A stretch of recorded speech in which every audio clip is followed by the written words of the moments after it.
બોટાદમાં લાંબા સમયના વિરામ બાદ રાણપુર તાલુકા પંથકના વાતાવરણમાં પલટો આવ્યો છે। ત્યારે રાણપુર શહેર અને તાલુકામાં વરસાદનું આગમન થયું છે।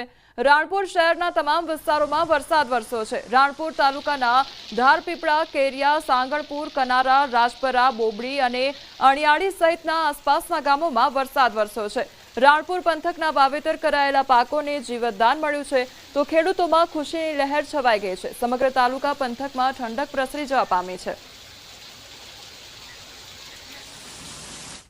સાંતલપુરના વારાહી પંથકમાં પણ વાતાવરણમાં પલટો આવ્યો છે। ત્યારે કાળા ડિબાંગ વાદળ છવાઈ ગયા છે અને અંધારપટ પણ છવાયું છે।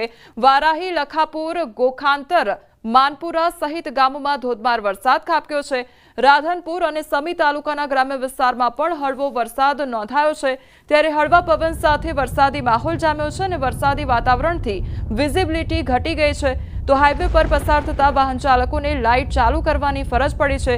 વરસાદી વાતાવરણથી ખેડૂતોમાં ખુશી છવાઈ છે। આ વરસાદથી કઠોળના પાકોને જીવનદાન મળશે તો વરસાદી માહોલથી વાતાવરણ ઠંડુગાર બન્યું છે।